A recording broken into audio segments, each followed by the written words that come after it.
Hey there everyone. So, I was just about to make some coffee with my Gemini over here, but I just realized that my RPM dial for the DF64V is not working. So, I am going to teach you guys how to swap out your broken RPM dial for a new one. So yeah, welcome to another episode of How To. For all intents and purposes, this is hypothetical and I'm just going to show you how. My equipment are all fine, take good care of them please. And yeah, let's get right to it. Let me just get the angle a little bit better so that you guys have a better view on how we're going to do the swap. Okay, welcome back. So now you have the top view of the grinder over here. This is the 64V that we're going to be working with. First thing that we're going to do is, like with all the other videos such as swapping out the plugs and the anion generators and all that, we're going to do this again. We're going to remove all the parts that are easily removable or may fall off when you're flipping and turning the grinder around. So your bellows, as long as you have a sturdy base that you can balance on, it should be fine. Okay, great. Now we are going to take this out, okay? So over here I have my serial sticker. Okay, I keep this somewhere safe. It should always be taped over here so that whenever you request for any warranty, what we want is for you to take a video of this sticker right here so that we can take a look at all the information that comes with this grinder. Okay, this is the serial sticker, the serial number sticker. You've got your grinder serial number and all this other information in there. Take that, remove it. You've got access to the base plate screw, unscrew that.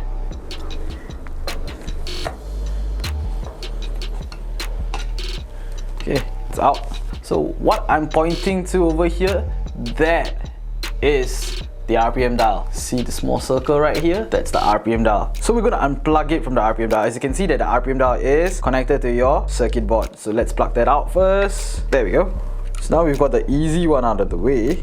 Now we're going to go for something slightly trickier, and that is the fact that it's also connected to the plug wire. So you'll need to remove the two screws that are connected to the RPM plug. So this is one of the screws. Yep, you can see, screwing it. So get a magnetic tip screwdriver, most of them are. It should come out fairly easily. Going for the lower one as well. Right, if you're not able to reach that, don't worry. There are two screws over here, right? Pointing to it, yep, there's one here and there's one there.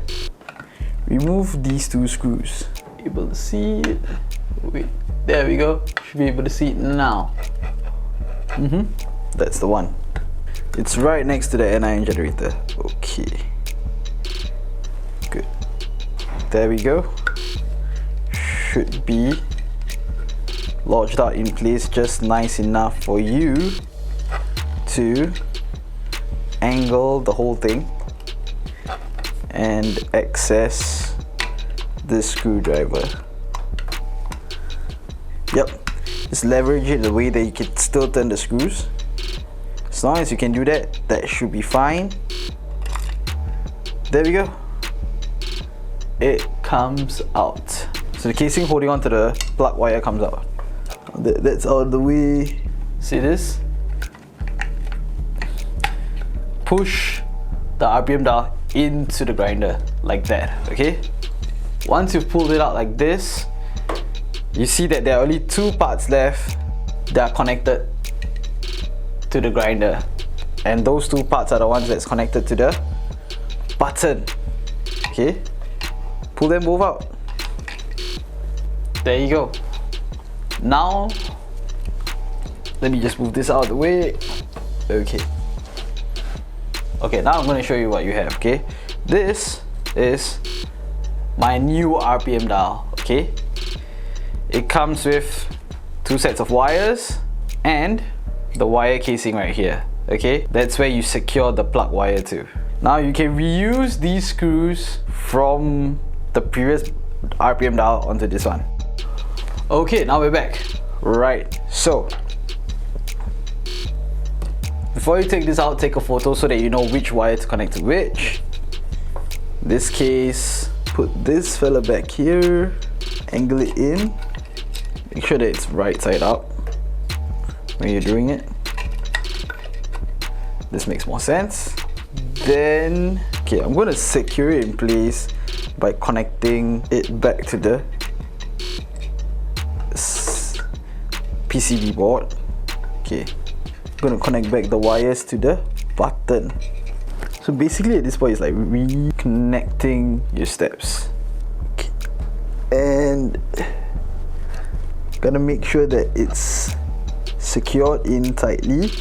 Okie doke. These two are in. Let's fasten it back. So all these wires are annoying, it's okay. There you go. Good. This one's in. Doing the rest. Take your time. There you go.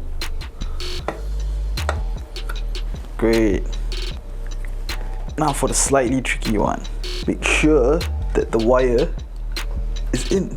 Feel free to move that about as much as you want. I've unplugged it so that I have access to it. Now it's time for you to angle that and screw the casing back on.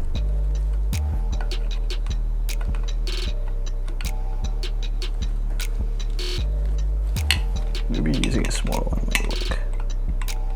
Just make sure that you get the correct screwdriver to get the job done, because you do not want to roll over the crossheads and damage them. I'll plug this back in again. Shove back all these wires. Make sure nothing comes out. And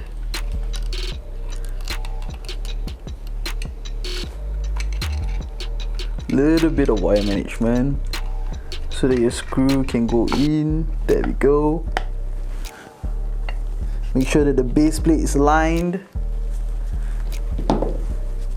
Base plate is now aligned.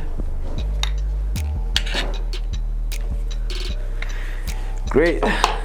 Now turn the grinder around, plug it in. There you have it. Test to see if the grinder is working, and there you go. That's how you swap out the RPM dial for the DF64V. Now, let us know in the comment section down below what you thought about the video and what you want to see next. And until next time.